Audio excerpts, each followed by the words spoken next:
Purposely. Your life, God's purpose.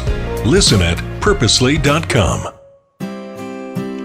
Hey, this is Jen. Welcome back to the Bible for Busy People podcast. And you know how much I like to start the episode with a good question to kind of get you thinking. And today's question is this: what kind of a test taker are you? Are you a pro at memorizing facts and thinking clearly during a test? Do you get distracted? Maybe it's been a long time since you've had to take a test. I know that's the case for me, except for maybe quizzes online like BuzzFeed. I haven't taken a test in years. Now, are you more of an essay person or a multiple answer person or a true-false question fan? There are all kinds of tests, and today we are talking about tests.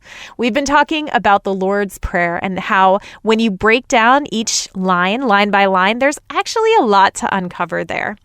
Today we are on verse 13 in Matthew 6, but I'm going to go ahead and read the whole Lord's Prayer again, which by this point you've probably already memorized just from hearing it all week. It says, "This then is how you should pray. Our Father in heaven, hallowed be your name. Your kingdom come, your will be done on earth as it is in heaven. Give us today our daily bread and forgive us our debts as we also have forgiven our debtors. And lead us not into temptation, but deliver us from the evil one." Now, this is a tricky passage, and honestly, I was left with more questions than answers. So I'm going to go with you through some of the things that I found, and then we will come to some kind of conclusion at the end. But there's an important thing to note here, just in verse 13, which says, "And lead us not into temptation, but deliver us from the evil one." God does not tempt us with pleasure and wrongdoing. He does not make it enticing so that we are drawn to it just so we can be punished when we choose it. James 1 verses 13 through 14 tells us that outright. And to do so would just be so much cruelty that God isn't capable of. God is not cruel like that.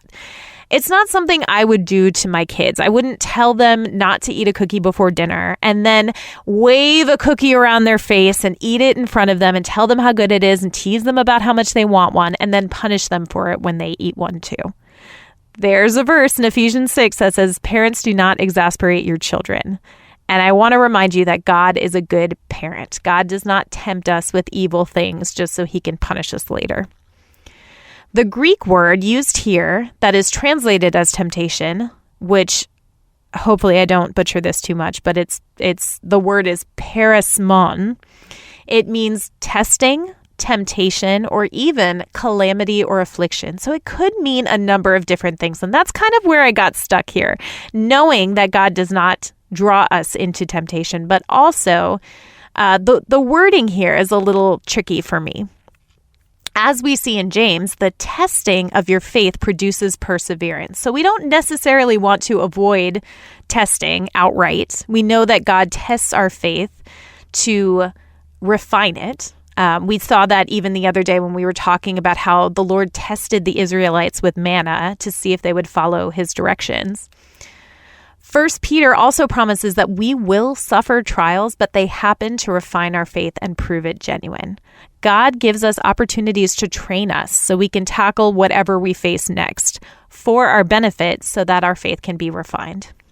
Now, that same Greek word, perismon, I don't know, I should have looked that up. That same Greek word is used in 1 Corinthians 10, verse 13, which says that God won't let you be tested or tempted beyond what you can bear and will provide a way out so that you can endure it. Now, I think this passage right here, the one in the Lord's Prayer, could go one of two ways. One might be asking God to help us avoid sin and temptation, which by us saying it reminds us not to go towards temptation. Charles Spurgeon says, "The man who prays, 'Lead us not into temptation,' and then goes into it is a liar before God. Lead us not into temptation is a shameful profanity when it comes from the lips of men who resort to places of amusement whose moral tone is bad." From Ligonier Ministries, again, I don't know if I pronounced that right, Burke Parsons said, "Part of the issue with the way it's translated into English and the way we understand that portion of the Lord's Prayer is that it's a bit of a Hebraism.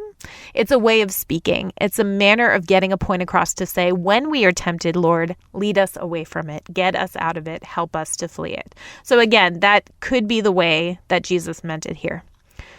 But another way it could be interpreted is to ask God to deliver us from the overwhelm or discouragement of God's tests, or from a testing that may be too much for us to handle. And this isn't unfamiliar to Jesus. Jesus himself asked this in the Garden of Gethsemane, asking if God could take the cup from him. Not my will, but yours is how he ended that, though. So I'm still not quite sure which one that it means. However, I do think if we go a little bit further, we'll get some clarity. So next, Jesus says, deliver us from the evil one.